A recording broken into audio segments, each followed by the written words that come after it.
So, hi, it's me, Mystical McKay. I have had the most lovely evening of my life so far this year, I think, honestly. So I'm feeling wonderful. I just got to go to a friend's house and have a very enlightening conversation, actually.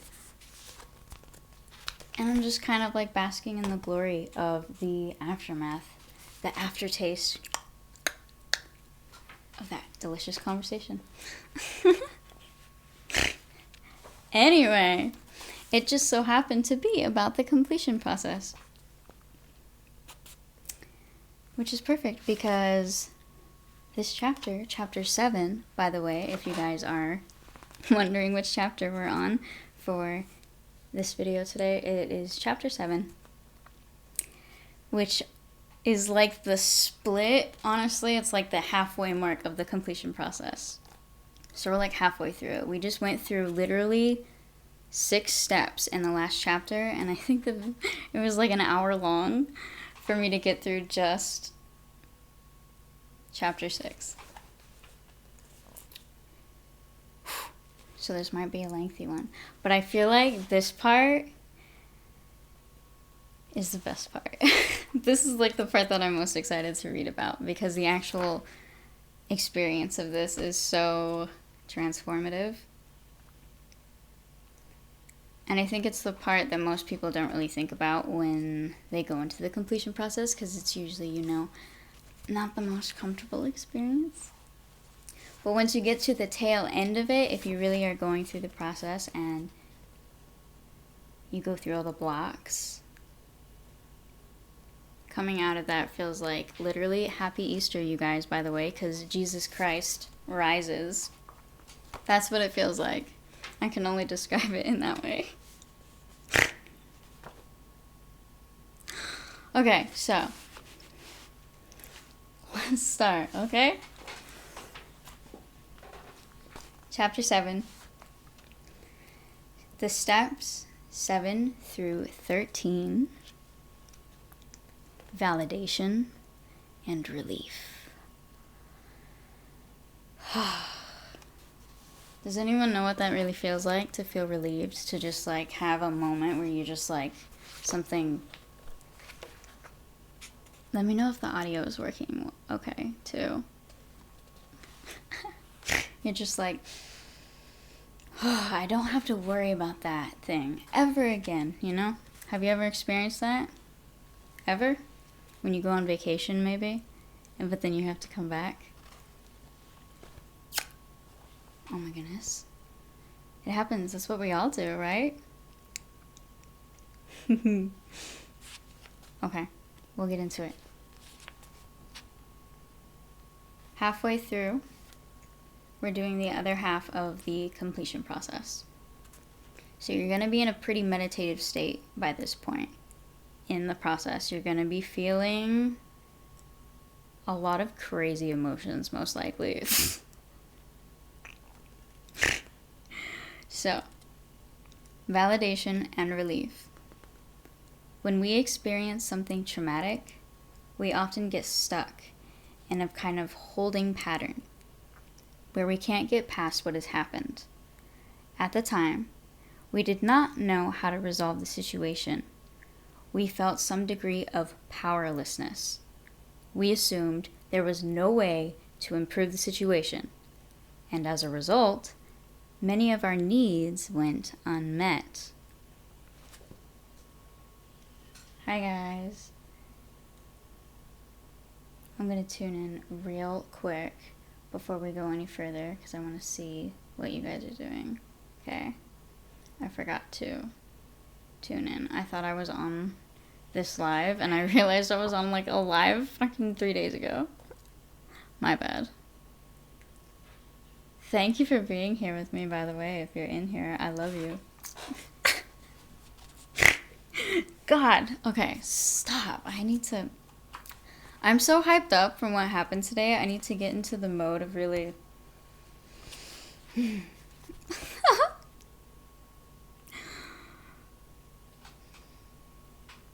But by re-experiencing the memory and then altering the memory so as to create a mental and emotional resolution. We create resolution in our current life. We begin to meet emotional needs and set ourselves free from the past. The next 7 steps in the completion process walk you through the part of this process. Completion process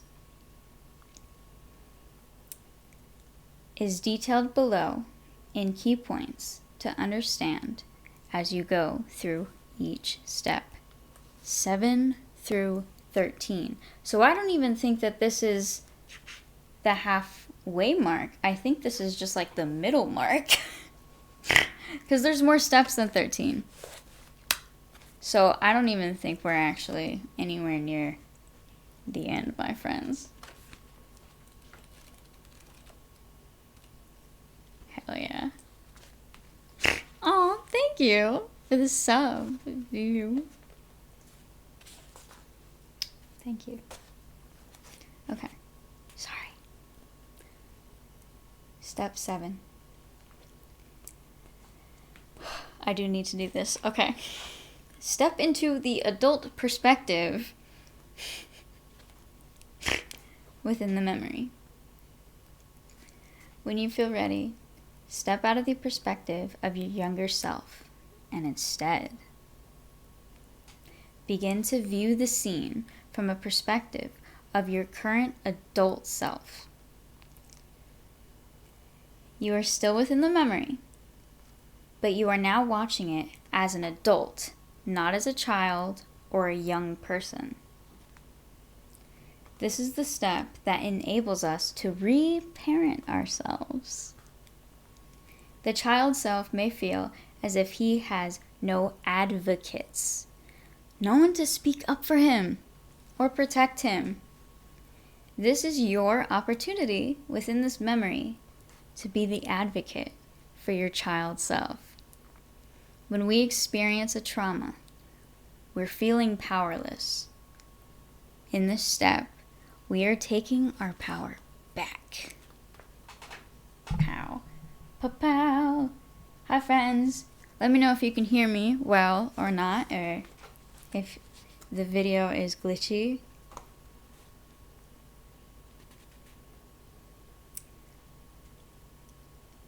This is the step that enables us to reparent ourselves. I just said that. The child self doesn't need to grow up and defend themselves. Our child self needs to be allowed to just be a child and to have an adult who parents him in a proper way.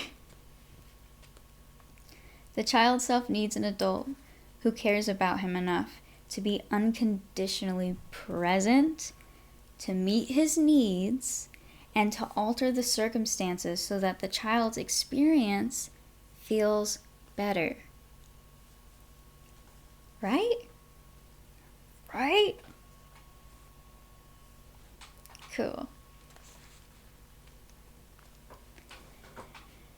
As you enter this step in the process, be aware that you may need to introduce yourself to your child self.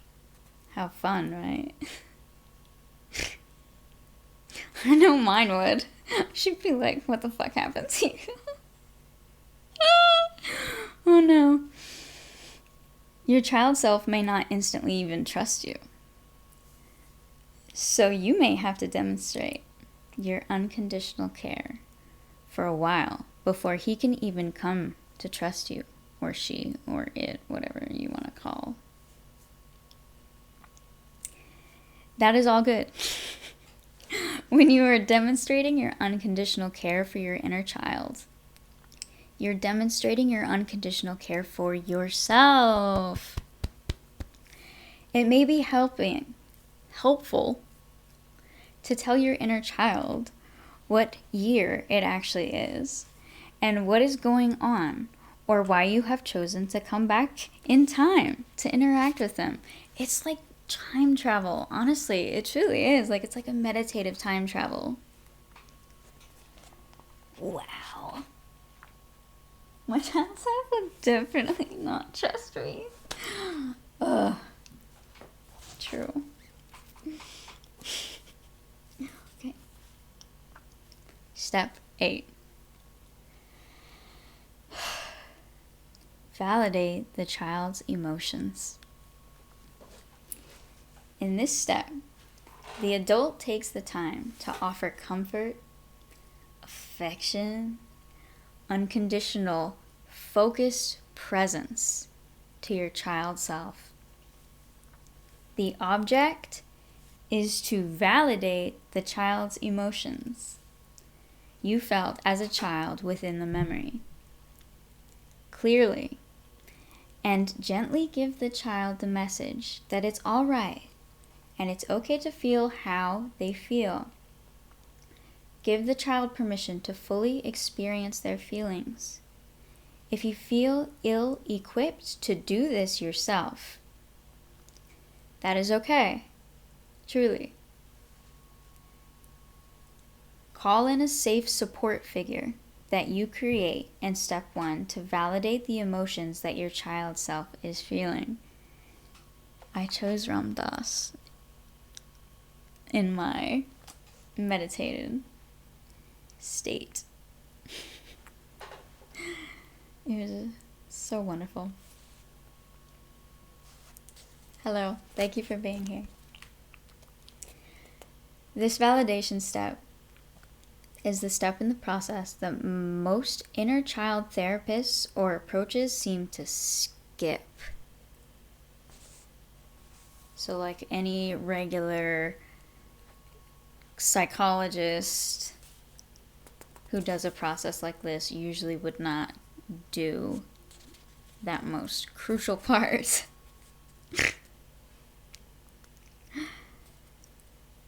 Yikes. Okay. Let's see, where was I? When we are working with the inner child, we usually rush to take the child away from the feeling, wanting to immediately make them feel better. But by doing this, we miss what the child's needs are, and we also send the message that the way that she is feeling has to change because something is wrong with it. Wow. Oof. Skipping this crucial point of validation is unwise because the cause of most dissociation in children is having their emotions invalidated, dismissed, disapproved of, or just anxiously, the same thing that you're doing. Like, let's get this over with so that I can do something that I actually want to do. That feeling. My dog feels that all the time. Oh, God.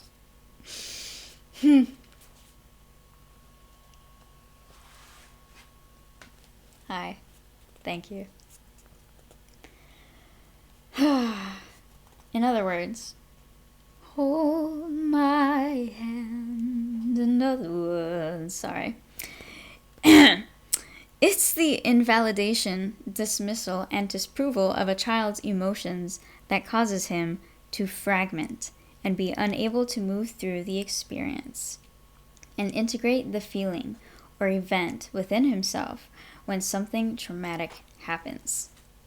Makes sense. As we all know the outcome, the person becomes wounded and reactive. He grows up and starts to manifest experiences that mirror the original trauma. But now that mirror is happening during his adult life. We all have that thing.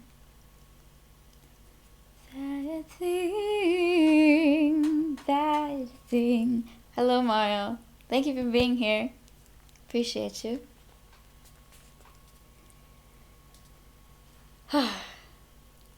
Now, in this step, step 8, you can personally give your child self the validation that he or she requires within the memory. And in doing so, you are fixing the skipping CD. You're taking it off that recording. smashing it with your knee. Wouldn't that be nice? You are allowing your child self to move through the original experience and integrate the experience so that he can move forward. This creates the ability and willingness for this fractured and stuck aspect of your own consciousness to rejoin you. You will become more whole. To use the earlier metaphor of the river and streams, you are taking the streams that have branched off and bringing them back to join the main river. Delicious, right? Oh my gosh. You have no clue what that feels like unless you've done it. Y'all don't even know. Holy shit. Okay. Sorry. How to validate your emotions. Here's an example of how we might validate our inner child's emotions. Sticking with the earlier storyline, let's assume that we joined our inner child in a memory that involves a birthday party. This might trigger you, by the way. We might just start going through the process all the way through. If so, I'm happy to be your guide. Stop. Okay. My God, stop. Okay. At that birthday party, oh God, for a sister or a brother, our inner child felt jealous because he was not getting any presents. Why don't I get any? Why does he get so many and then I don't get any at all? What? This made a child feel unloved, unvalued, and insignificant. Oh my. It also filled her with a sense of lack because she was watching another child get so much abundance and love and value and significance. In our example, now when we are serving as the parent figure for our child self in this scene, we don't instantly try to make our child self feel better or less jealous. Oh, ever thought about that? We don't instantly get her a toy to deflect or distract. She is watching another... Oh, no. Instead, we validate the child's feelings. Validating feelings is not the same as validating that they are correct in their version of the truth, in the event that the validation of their truth will do to them more harm than good. In other words,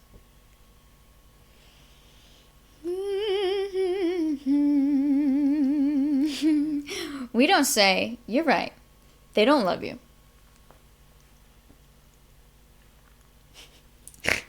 They don't value you. And the other children is much more significant than you are. Instead, we comfort the child and validate the child's feelings by saying something like, "You're right to feel this way." Anyone who is in this situation would feel the exact same way. It's totally understandable how you could feel like the people, like, they love the other child more. It makes sense that you would feel sad because you aren't getting what the other person is getting. I'd feel that way if I were you, but I'm here with you, no matter what. It's okay that you feel this way. You have a right and a valid reason to feel the way that you do. Then we remain present with our child. however he or she feels as a result of receiving that validation. Bursting into tears, usually. You like my energy? Oh, thank you. I hope it's good. I've never done like an aura thing to know how my aura looks. I don't know if that really gives me any information about myself, though, really. My energy. Okay, sorry. Wow, that's crazy.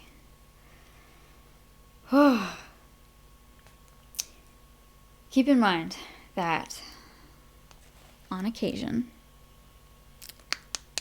a child might actually need his version of truth, not just his emotions, validated in order to move forward. For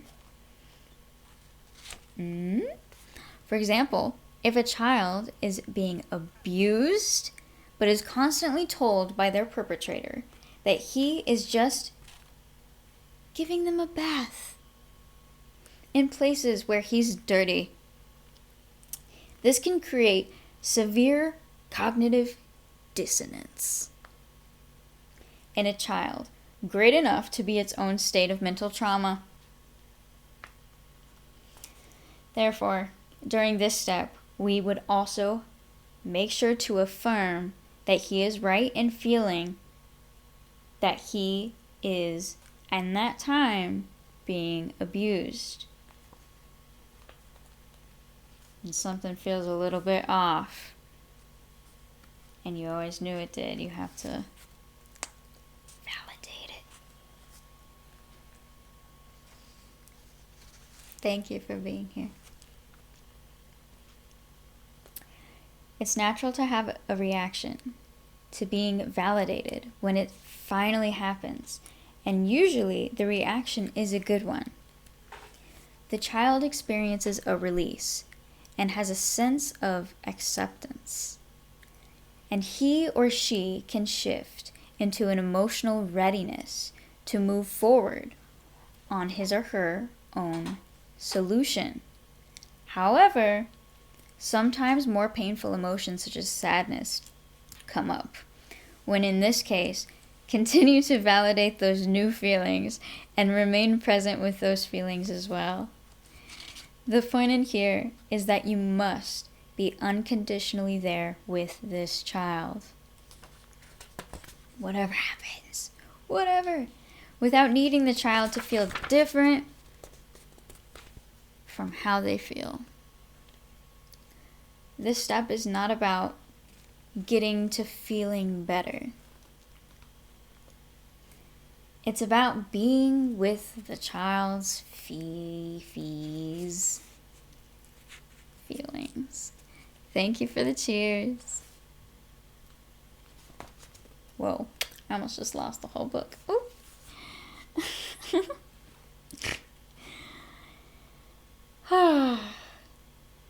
Damn. This step is not about feeling better. Remember, we are never ready to find a solution until we have accomplished this step. If you truly feel like you cannot do this step in the process for your inner child, that is when you bring in your safe support figure to do it for you. For example, if your figure was an angel, then imagine an angel coming into the scene with you and comforting and validating your inner child instead. Sometimes, in order for us to do this step well, we need to quite literally stop time and give this child all the time he or she needs to process that validation, accept it, and experience the support we are giving them. We must freeze the scene. During this step, we are usually still seeing the memory in motion, so the dogs may still be running around, and the parents may still be yelling, and so on. But we want to do something that helps our minds see the scene as frozen. Crazy, right? If this extra time is necessary for the child, I often suggest that the adult helper snap their fingers. It's a weird thing, but it's actually a very powerful thing to do, honestly. It's kind of like a subconscious thing that you can do when you're in a meditative state to kind of bring awareness. Try it out. It's a fun trick during meditation. Maybe that should be my meditation for tomorrow morning. I think that's what I'm being divinely guided to do. Okay. Confirmation. I'm on it. Thank you. Oh, I just received a download. Thank you. That was... Wow. If this extra time is necessary for the child, I often suggest that the adult helper snap their fingers.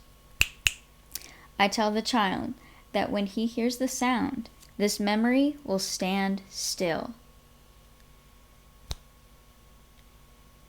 It should look to them as if they pushed a pause button on a video and everything went still. Everything within the scene needs to be paused, mid-motion, so the only things that are still in a state of live action are your adult self and your child self. And, if the case calls for it, the third party safe support figure. After this group has moved through this step and the next 2 steps of the completion process with the scene around them on pause, remember to snap your fingers again. Watch. Which will restore the memory to full motion. Boop, it all just goes back.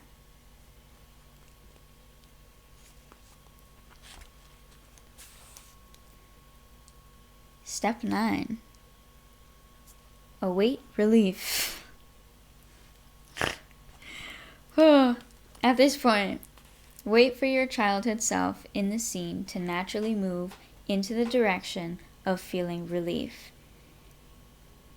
Keep in mind that your childhood self may just need you to confirm that you will be there with her or him forever. Just as they are, regardless of what happens. So offer this protection and reassurance to your childhood self. I just realized how scary Jeffrey looks back there. Oh my god. Huh? Oh my god, call me an angel. Thank you. Angel with your angel eyes. Sorry. At this point, we just said that. For example, a child who loses a favorite toy doesn't need to be told to get over it. Did you know that, Dad? They need to be allowed to move entirely through their emotional experience and feel fully within it. Because feelings are valid. And the improvement eventually happens on its own. The child might get mad, and then they'll collapse in tears. And then, if the child has unconditional focused presence from the adult perspective, he will naturally stop crying at some point and resume interest in something else to come up with a solution on his own. Ah, wow. Crazy, right? All it needed was a little bit of love. Wow. This is what will happen in your visualizations of the memory. You may notice that your inner child, once validated and given your unconditional focused presence, may instantly just start to feel intense relief. This is what happened to me. It was intense. A relief that I have never experienced in my life, personally. A complete transformation. And it feels like taking a zipper from your head and just like taking it off and coming out into a completely new body. And you feel like you're like 5 years old again. I felt like carefree, like, you know, like how innocent and just like whatever the fuck, like you didn't have all the emotional trauma quite yet, you know? That's how it felt, because you're actually integrating and coming back in and boop, putting the puzzle piece back in. It's crazy. Anyway. However, if you notice that there is no improvement, as can be common with an intense emotional like grief, then you need to give your inner child the message that you are not going to rush them, that nothing is more important to you than how you care this process through above all else. You may need to simply stay with the child unconditionally while they experience what emotion they are experiencing for as long as it takes. When this is the case, just keep affirming that you will be there for as long as they want you to be there, no matter what. Have faith that eventually the child will feel enough relief that they will begin to move towards improvement, such as sitting up, sniffling, smiling, or wanting to do something else with you. If it's clear that this child just needed to be there, and our presence is the most healing step for them at this time, they might not actually progress naturally. They may not actually progress naturally into a better feeling state. If this happens, we have two choices. We may choose to mentally leave our adult perspective there with the child and return our consciousness to the room we are sitting in, or we can skip to step 15 and take the child self to the safe haven, continuing to be present with the child and observing how the child feels when she reaches the safe haven. An inability to reach the state of relief is particularly common if people have experienced trauma involving their negative emotions. For example, if a person grew up in a home where it's never okay to be unhappy, and especially bad to stay unhappy, often this person needs to learn that it's okay to be unhappy, or stay unhappy. What is really going on is that the aspect of them that needs to be reintegrated is an aspect of them that is permanently unhappy. Within the memory-tuned visualization, the way the child self feels will not improve because the acceptance, the unconditional focused presence given to the unimproving nature, ding, ding, ding.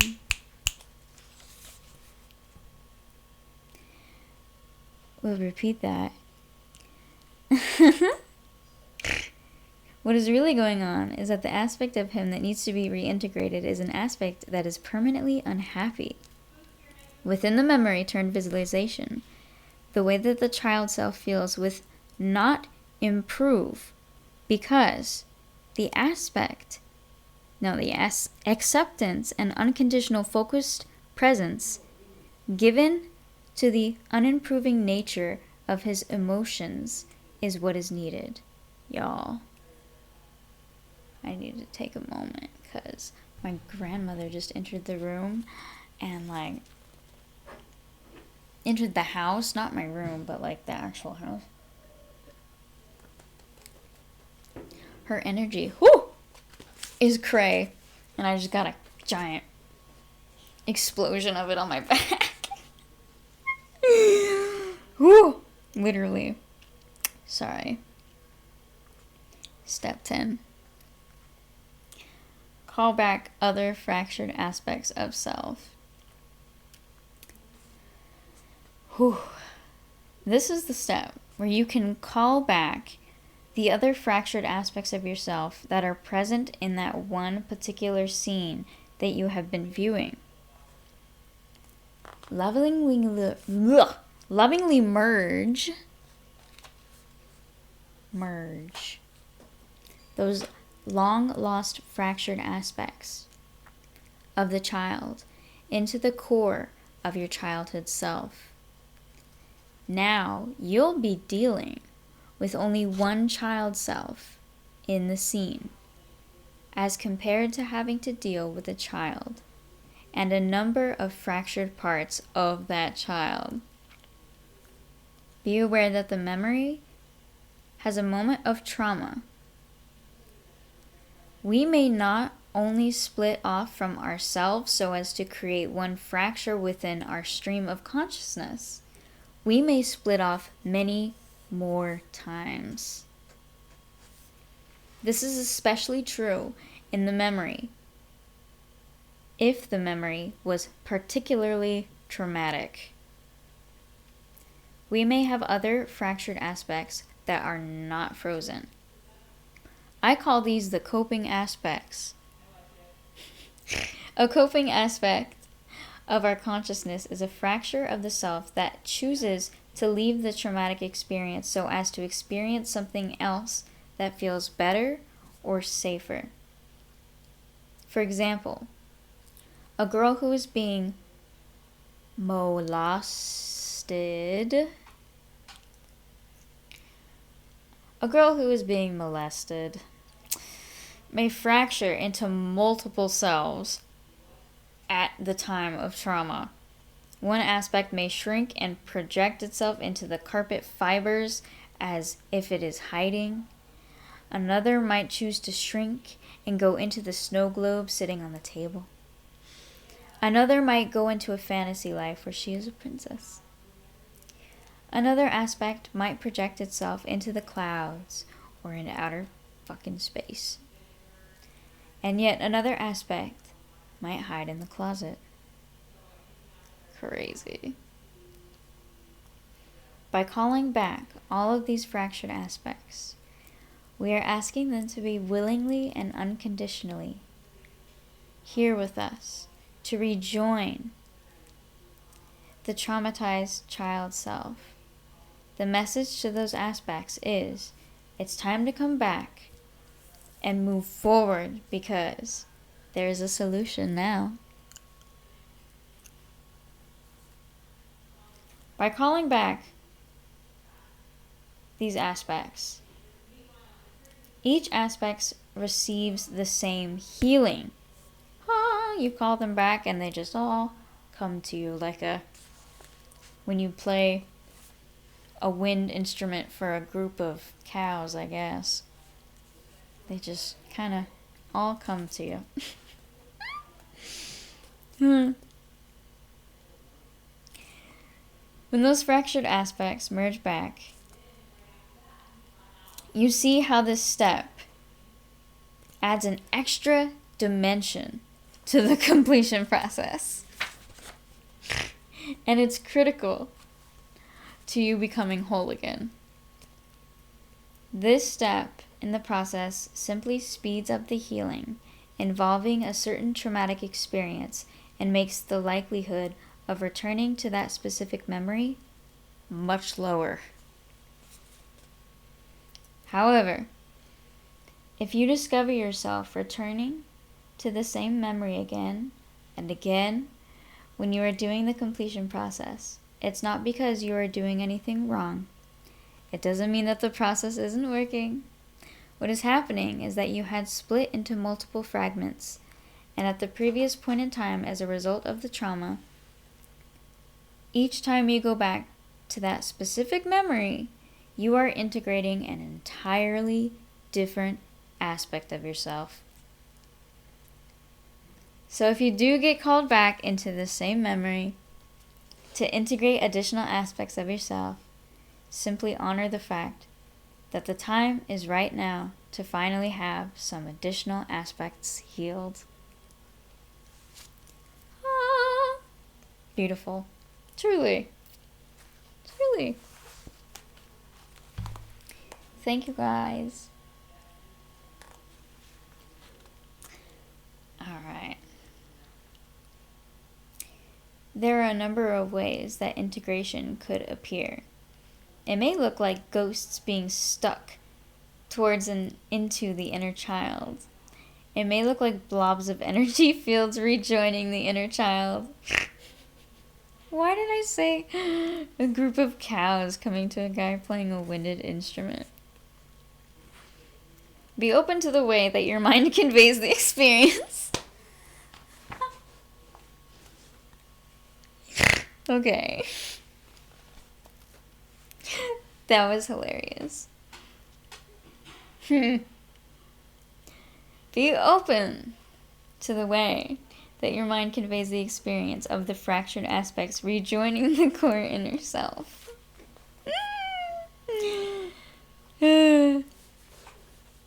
Step 11. Meet the child's needs within the memory. Oh my. At this point, ask your child self in the scene if he or she feels ready to move forward emotionally, and if he or she feels validated. Once the child gives you this feedback, you can take action to find a resolution to the situation at hand. This is where creativity and individuality are very important. You may find out that what is needed is not getting met for the child, and then you just meet it. You can say things to your child self that makes them feel good. You can stand up for your child self. Give suggestions. Take suggestions. But ultimately, trust yourself to know what they need to do to alter the circumstance. Above all, trust the child self in the scene to know what they want and need. Honor it. Each individual need that needs to be expressed. See as how we have been unconditionally with the feeling. We have given the feeling the message that it is valid and right to be there. This is the part where we consider what step must be taken to help the child feel better.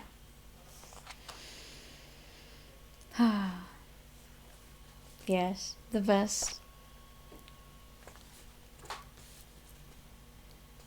There are a number of ways this integration could appear. Literally. It's so different every single time. You're like, what the heck? How did we get here? It may look like... Oh, wait. That's so funny that I just read that part, because I just went completely back on a completely different page, but that was like so resonant for that part. You needed to hear it anyway, okay? The child self has different needs, depending on the traumatizing event. Our child self may just want to be taken away from the memory, into the safe haven, and held indefinitely. One child may need to see resolution with regards to the particular event happening.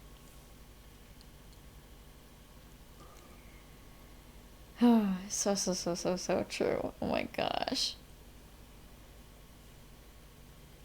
A child who has a particular violent experience happen in his childhood home may be helped greatly by being allowed to set fire to that particular house. The completion process is not a time to teach the inner child a lesson. Like, sometimes we have to learn to be alone, or you can't live at college with your sister because it's for big kids, or we don't hit people.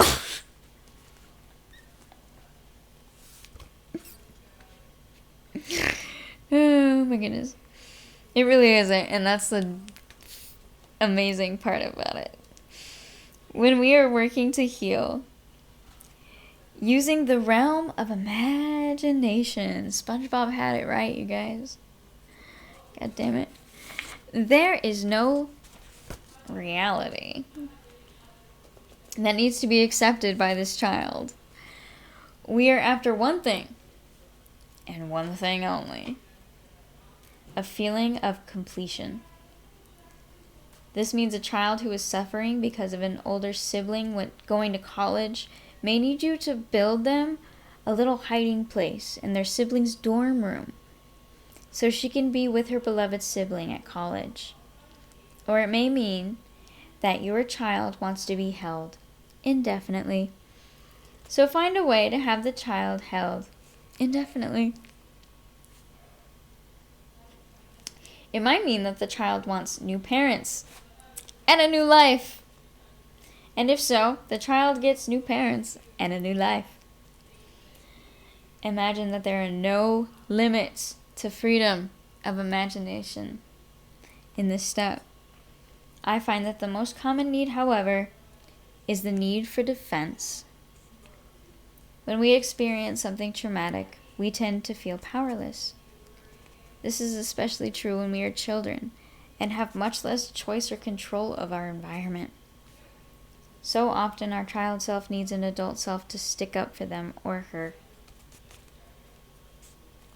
I still do, bitch. When the intensity level rises, my bladder said, it is tempting to decide that actions such as yelling or violence are all bad, and thus avoid involving them in visualization processes.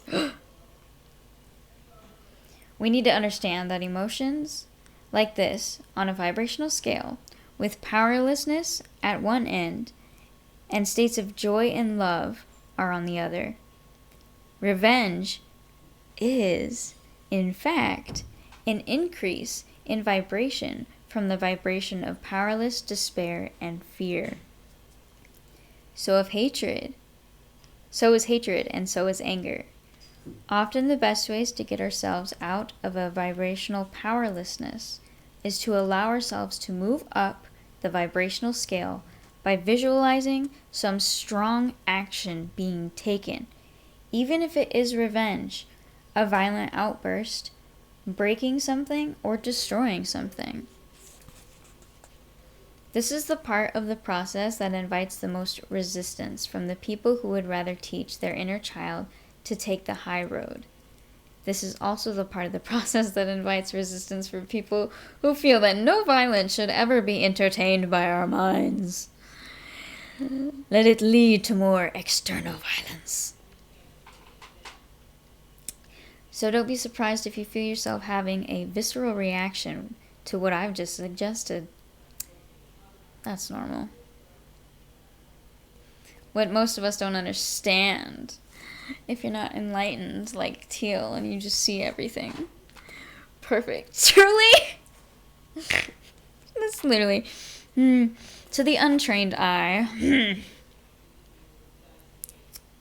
What most of us don't understand is that we run more of a risk of actually creating violence in our day-to-day life when we do not let ourselves move through and beyond the steps of revenge, anger, defense, in the safe imagery setting.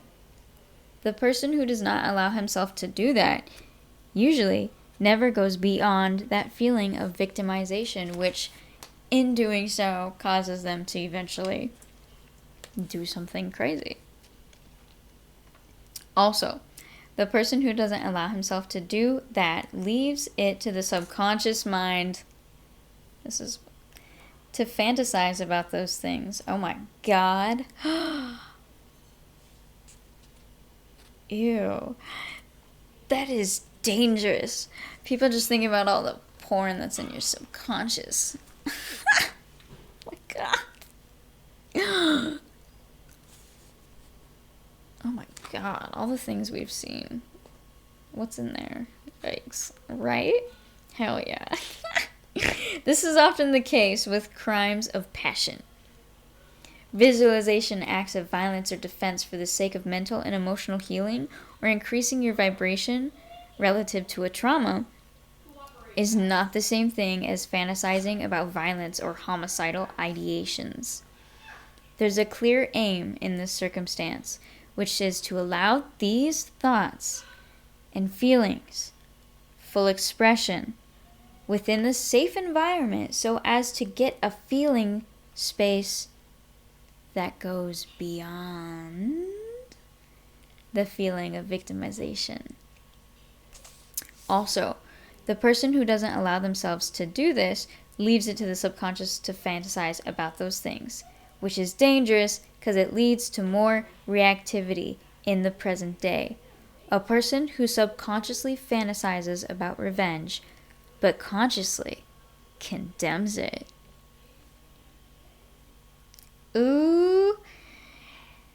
is at risk for either exacting passive-aggressive revenge for acting on impulse and actually getting revenge. This is often the case with the crimes of passion. You visualize the aspects of violence or defense for the sake of mental and emotional healing. I just read this part, didn't I? There's a clear aim, yes.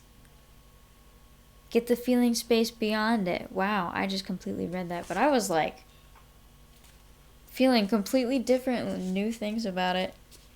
How crazy. The person who lets themselves consciously experience revenge or violent defense for himself in the process for the sake of healing not only moves beyond victimization, but it also allows him to move through and beyond the need or desire to even get revenge, or defend himself, or see someone hurt. In other words, once we move through and beyond the darker feelings and urges and needs and fetishes. I added that one. Sorry. Do you, boo? We find that they don't exist anymore. Wow. When doing the process, we cannot make a need or desire right or wrong. We must do what needs to be done in our visualization so that the inner child can move beyond the experience and rejoin the present. In our visualization, we aim for closure, no matter what it takes. This step of the process is particularly raw and not for the faint of heart. But it's also the part that gives the completion process the potential to heal even the worst of traumas. An inner child, for example, who is being chronically sexually abused may need to see his other perpetrator being shot so that they have no worry of future attacks.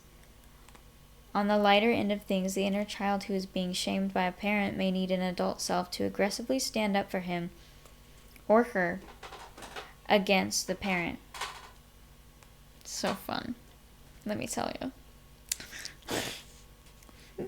I want to add that during this step, it may be tempting to try to help the parent in the scene or to counsel the perpetrator. Oh shit. This is not your job. Fuck. In fact, often the need to help everyone in its own traumatic carryover from childhood.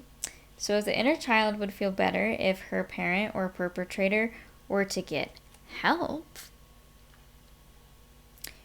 would bring a third party to this scene to do that. We continue using third parties to help until the point that we are sure that it is healed to us. And it gives this help within our visualizations.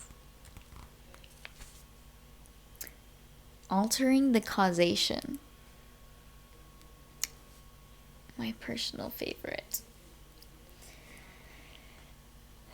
During this step, we can ask the child in the memory or visualization what he or she needs or wants, if anything were possible. You become a genie. And then visualize giving that to the child. or we may intuitively know what the child in the scene needs. What we must keep in mind is that our priorities during this step is to meet the unmet need within the memory. If the child needs to be able to talk to the parent and for the parent to listen, we make that happen.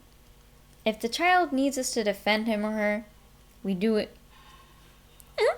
If the child needs to be held so that they can just grieve, oh God, we do that. If the child wants a specific toy, we give it. If they want a friend, we give it. If they want to reunite with a loved one who has died, we do it. We take him or her to meet with that person. This is the step where we actually alter the causation of the experience. We find a kind of mental and emotional resolution to what's happened so that we can integrate it even further as something that adds to our conscious life instead of taking away from it. Because this is such an individual healing step, we will need to use our intuition to know what we uniquely need to achieve a feeling of resolution during this step. Hip hop. If you are assisting someone else through this process, your job is to inspire, complete creative control, compete? No, that is not the correct word. As it came out of my mouth, I was like, nope. Inspire complete creative control. That's better. To the person you're facilitating. It is also your job to give permission to the person to step outside of their current mental restrictions to meet the needs of their inner child.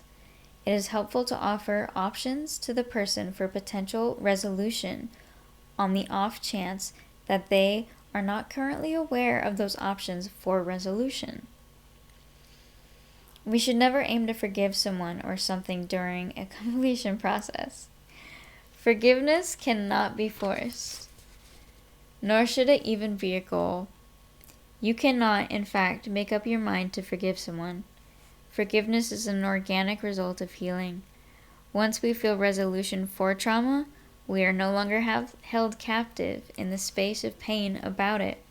And so the bigger picture of the meaning of the experience and even the gifts it brought to our life are revealed. Oh my God, it's like a crazy hip hop.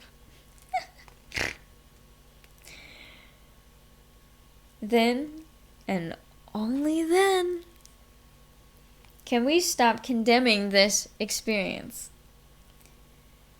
Then, and only then, can forgiveness begin to enter our reality, which is also quite the experience, let me tell you.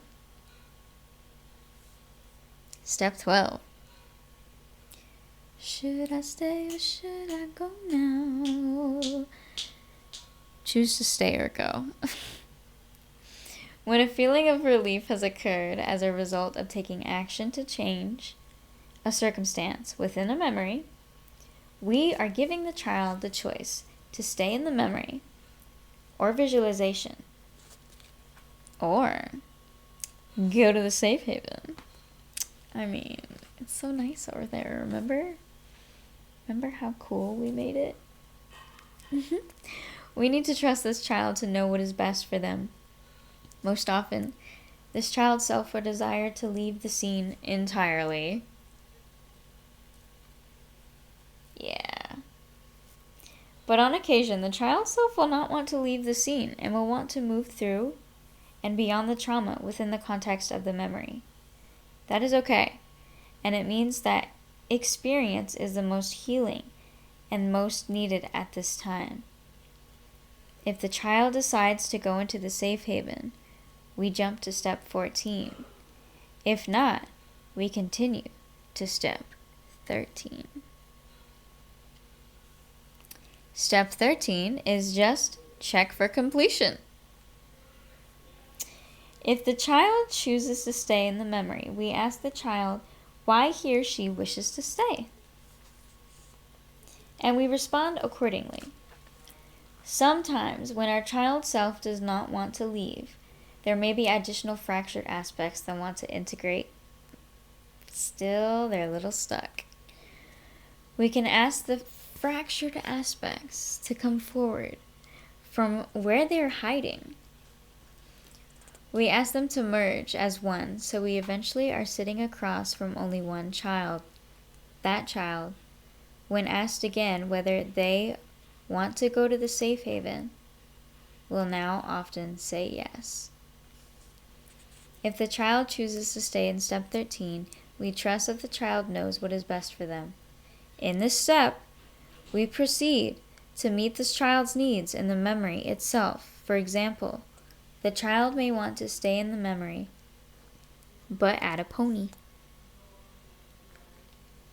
Or, the child might want to stay in the memory, but have some other aspect of the memory altered, such as the childhood house. One of the most common needs that the child does not want to be alone.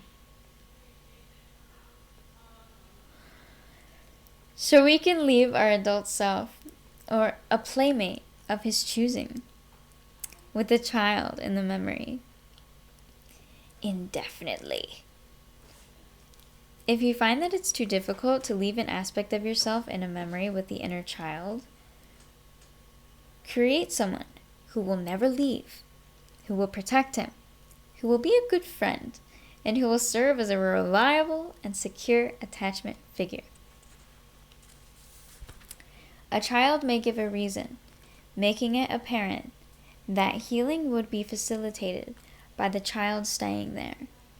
For example, the child may say, "I don't want to leave because then Mom would be lonely." In that case, you may then offer to take Mom with the child to the safe haven, or give Mom someone else to keep her company. Or the child might say, "I want to go to school tomorrow," or "I want to see how this all turns out," suggesting that they genuinely wish to stay there. We need to trust our intuition about which feels the best to us, always. Therefore, which choice is in alignment with our overall healing. Rather than taking an action, the child may just need to be told something that would make them feel better. Could have guessed that one. Such as, "You can call me anytime you want." Oh my god, that's so fucking weird, because that is literally what I just told my friend before I said goodbye to her.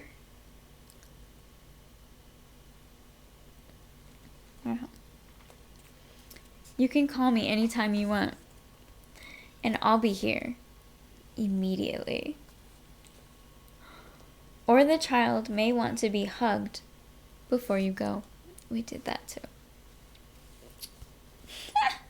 The overall objective is to meet the child's final needs within the construct of that memory, rather than just removing the child from the memory completely if they truly are not ready yet. If the child chooses instead to go to the safe haven, then we either bring the child ourselves or have our safe support figure bring the child. And that's a whole other experience. I totally forgot about that. So the next chapter is going to be the actual tail end of the completion process. My bad. I don't know what I was thinking. I kept saying that this chapter was the end. It's a long process, but it's so worth it. It's such a beautiful experience, truly. Thank you guys for being here. Thank you for all of the love and the gifts and the likes and the acknowledgement and attention and hugs. Virtual hugs.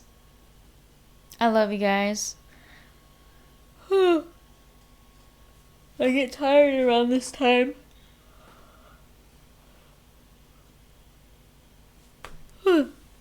Time for bed now, huh?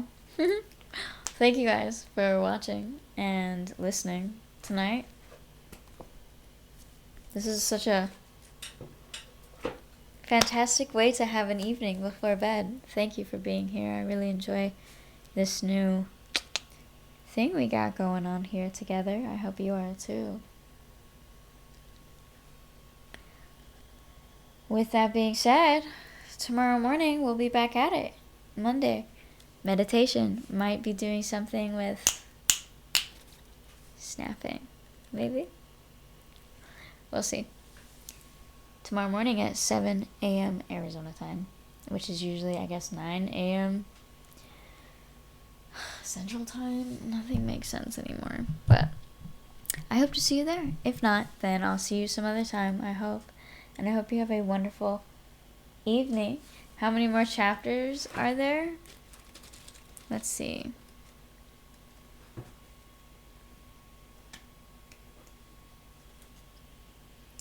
So we just did chapter 7. So there are 1, 2. Oh, I guess there's just 2 more chapters left. Because she's really just demonstrating the process. Like, that's really all she's doing. She might say some stuff at the end. Just be like, yeah, I'm awesome. She probably. I love her so much. She's such a fantastic, extraordinary human being. Alright, y'all. Thank you all for being here. I appreciate your time and energy more than you could possibly ever know. But that, we don't talk about that. I'll see you tomorrow morning. Bye. Love you.